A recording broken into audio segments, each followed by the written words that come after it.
Welcome back to Movies Shorted. Here on this channel we summarize your favorite movies in an under 15-minute video. Today we will be watching the 1993 mystery thriller film titled The Crush. Warning, spoilers ahead. Unable to find a suitable apartment in Seattle, Washington, journalist Nick Elliott drives to the suburbs, where he sees a sign advertising an available guest house belonging to frequent business travelers named Liv and Cliff Forrester. After quickly accepting the property, he begins work renovating, and his presence attracts the attention of the Forresters' 14-year-old daughter, Adrienne. On his first day as a writer at Peak magazine, Nick is chastised for showing up late and assigned to work on a dead-end story. One night, Adrienne visits Nick in the guest house and flirtatiously asks questions about his investigation. She returns the next morning while Nick is in the shower to give him a gift and invites him to her parents' party later that week. Nick reluctantly attends the celebration and, feeling out of place among the high society guests, seeks out Adrienne. She reveals she sneaked into the guest house and rewrote the article that earned praise from Nick's boss. At her insistence, Nick takes Adrienne to a coastal lighthouse and forgives her for the intrusion. The girl explains she struggles to make friends because she was forced to skip grades in school.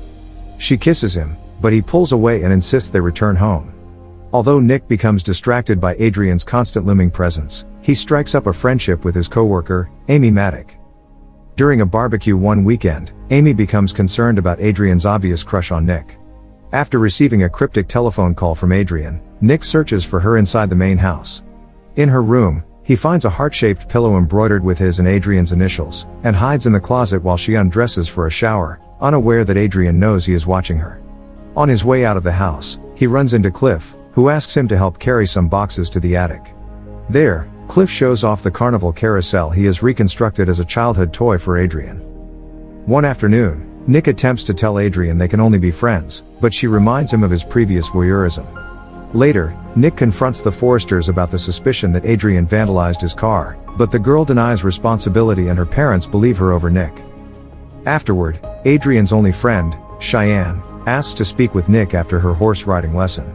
Suspicious, Adrienne improperly mounts Cheyenne's saddle, causing her to fall and break her arm. While preparing an important work presentation, Nick realizes his computer files have been erased and discovers a secret room in the garage that contains a candlelit shrine Adrienne built for him. Vigorously attempting to rewrite his work, Nick ignores Adrienne's dozens of telephone calls and has his locks replaced. He makes arrangements to move to a new apartment, but the landlady informs him the new property will not be available until the following week. As his relationship with Amy turns romantic, the woman dismisses Adrienne for asking questions about their sex life. Later, Adrienne locks Amy inside her private darkroom and fills the ventilation fans with wasps, sending her to the hospital. At her horse riding competition, Adrienne gloats to Cheyenne that Amy's accident brought her closer to Nick. Afterward, she barges in on a fundraiser for Peak magazine and causes a disturbance by pretending to be Nick's bitter girlfriend.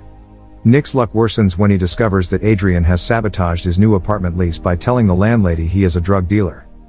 Upon arriving home, he is arrested for sexually assaulting a minor. Adrienne tells police he beat her, and the interrogating officer informs Nick they have evidence she was raped.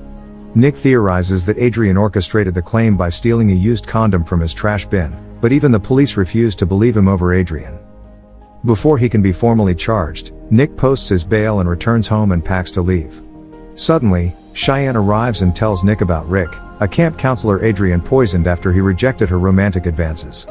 After Cheyenne leaves, Adrienne sneaks into the main house. Hearing music from across the yard, Nick crosses the property in search of Cheyenne. He ascends to Adrienne's room, decorated with another shrine and a note reading, "Please forgive me." Adrienne attacks him with a gardening tool and pushes him over the balcony. Moments before she can kill him, however, Adrienne's parents arrive home, and the girl flees to the attic. Nick revives and slowly follows, finding Cheyenne tied to the carousel. Adrienne jumps from the shadows and again attacks Nick, screaming until Cliff reaches them. Adrienne knocks her father unconscious and Nick punches her in the face, sending her flying across the room. Sometime later, Nick moves into a new apartment with Amy, and Adrienne writes him apologetic letters from a mental institution, where she has developed a new crush on her sympathetic doctor.